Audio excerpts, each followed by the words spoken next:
All right. Venice has said his piece. Nick has said his piece. Yep. Duran. Have at it, buddy. Okay. Yeah. First of all, I just want to say Jurassic Park 3 annoyed the hell out of me. Well, who Uh, didn't? uh, Tia Leone was absolutely annoying, but Amen. Can and I? I'm sorry. and Can I Jurassic. say? Sorry. Yeah. Okay. Go ahead. Just say one thing about Jurassic Park 3. Uh oh. Real quick. I just want to point out that we've all seen the Lost World Jurassic Park, right? Mm-hmm. We know Yes. they go to the Yes. what was it? Is it visitor center or communications tower? What would you? Communications tower. All right. He was Well, sort we'll of. call it the communications center then. If you watch Jurassic Park 3, we'll notice that the building that Grant and the other characters enter with the hatchery is the same communications building from the Lost World. Oh. Now, the way you can notice this that goes by really fast if you're not paying attention is the style of the windows are exactly the same. And the reason is they recycled the same set at Universal Studios, but only the front part of it. So there you go. That's how the movies directly connect to each other. Oh. Okay. Okay, go on, Duran. Thanks. Um, I don't know if you know this, but the younger brother actually played in Iron Man 3. Yes, he did. Yeah, and yeah, when they went to the hotel view, it was just awesome, you know. And it's good that BD Wong, Dr. Henry Wu, came back to make an appearance again in Jurassic World. I thought the locations are very beautiful. I mean, the way the whole movie progressed and everything. The Jurassic Park theme. Okay, we did hear it, but I don't think we heard the whole thing, did we? No, We, Giacone kind kind we, of went we on his own we heard direction. like both versions of them, although I guess they were kind of used at the wrong moments, in my opinion. Yeah. Okay. I mean, the Dominus Rex. I mean, what a way to start off a movie. I mean, I never saw it coming. That was a really big twist that it has half. It is divided into two types of DNA. That is very good. I mean, Chris Pratt training the Raptors was very nice, and when he also saved that kid, Vic Hoskins playing that villain. Yeah, he's actually Kingpin from the Daredevil TV series. Yep. And um, you know that scene where the two boys they escape, they jump off that waterfall, and then they come onto land. Oh yeah. Yep. Uh, that same scene, don't you think it's almost like Predator? Yep. Yeah, I thought as well. And I thought it was nice seeing the old merchandise, you know, with that binoculars that Yep. the younger Oh brother. yeah, I remember Yep. that. Night vision. Very touching moment. Yeah, There's and so many visual cues in that movie, like uh, the and background that they used to make a torch. yeah, and the obviously the Jeep as well. Yep. To see the T Rex again was just such a joy. I mean, and the final battle between the Dominus Rex and the T Rex is very good. And to finish off the movie nicely, the T Rex rules the island again. I mean, it's just like the Undertaker says, "This is my yard," you know. Damn straight. Yep. But all the characters I enjoyed. Um, And yeah, I really enjoyed this movie. Hmm. Tell you what, it was fun watching this movie come together and all the like spoiler stuff that was like the set photos and I had access to the map, the Isla Nublar map. In fact, the first photos that came out inadvertently came from me Hmm. because my source took them and gave them to me, and then I shared them with a popular Jurassic Park movie site. I didn't watermark them because I didn't want them tracing back to me.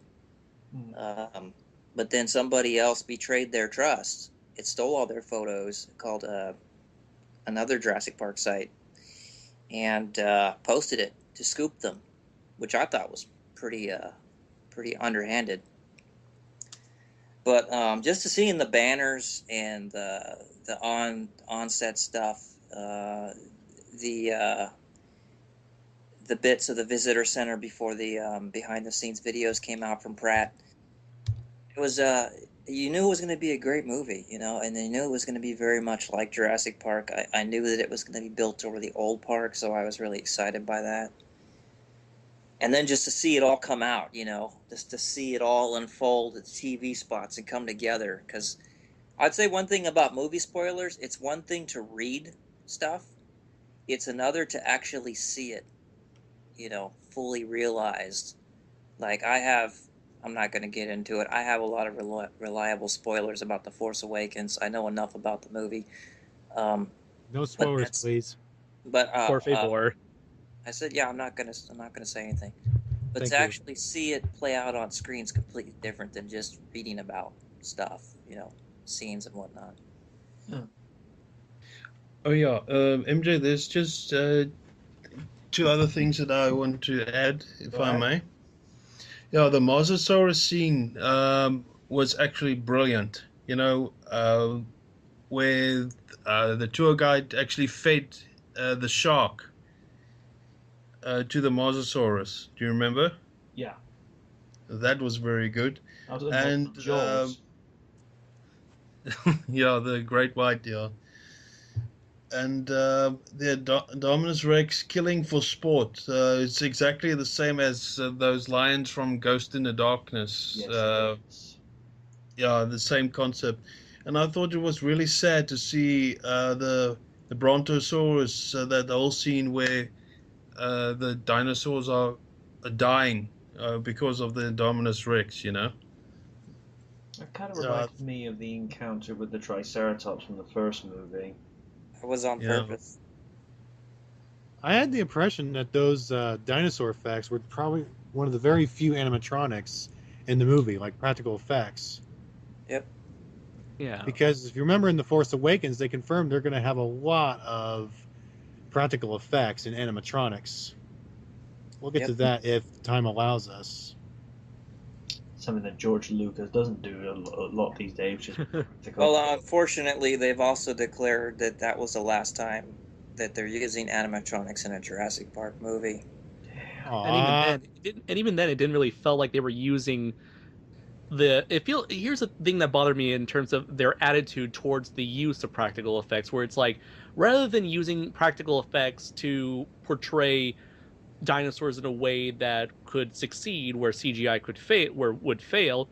I Yep. feel like the reason why they would use practical effects is just to appease those specific fans of the original film, which I think is the wrong way of going about it when Yeah. you're using practical effects. Don't use it just to appease the fans. Use it to make a better product, damn it.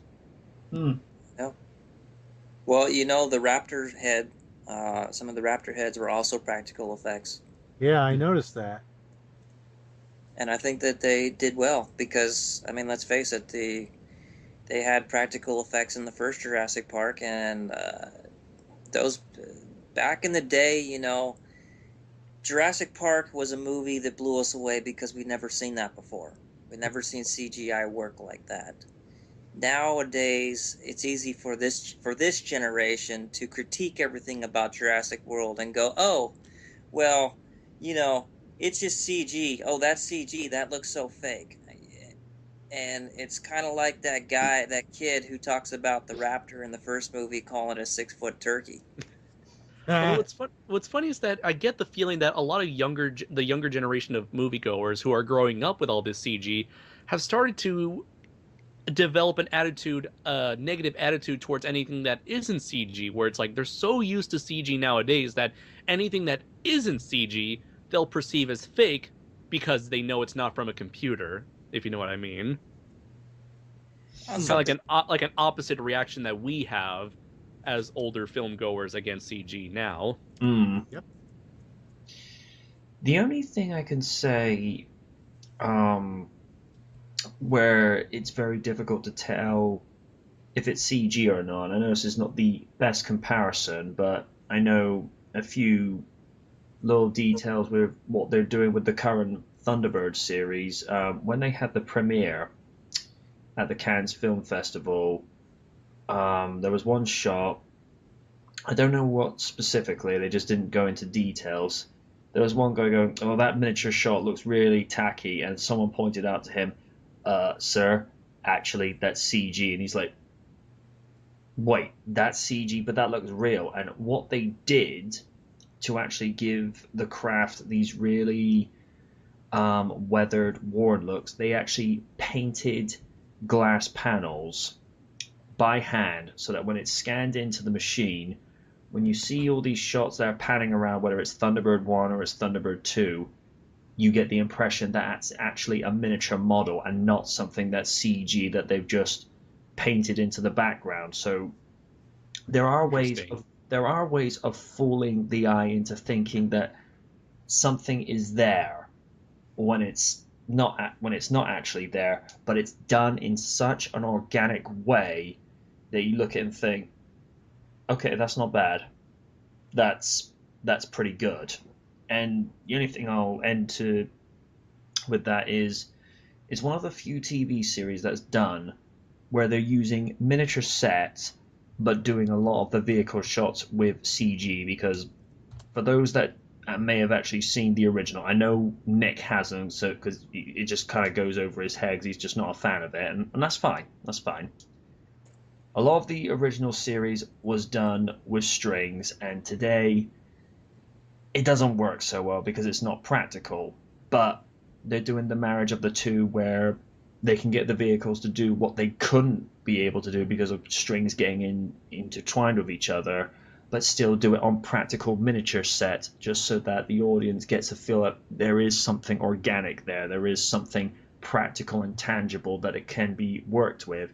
And I think that might be a thing that they really need to start putting back into movies. Not just a Jurassic Park movie, but it's the fact that if something is actually there that's practical, then the cast members can actually interact better and actually have a better sense of where their island is, because they're not having to train where their eyeline needs to be, because the thing is right there in front of them and they can interact and act properly with it, rather than get this sense of, like, say, in the Green Lantern movie where they had to keep using their imagination where everything was. And, it is a damn shame that this is what, as Nick has said, this will probably be one of the last few times we'll actually see practical stuff in a Jurassic Park movie, because CG may be cheaper, but it also cheapens the performance when the cast can't really invest their responses and their emoting into something that's not there. I mean, also, they've got you can usually tell when a scene is done on a green screen stage. I can. This is how limited people move. You're very aware that, like, that's where the green screen stops. As somebody who uses a green screen on a weekly basis, I can relate to that fully.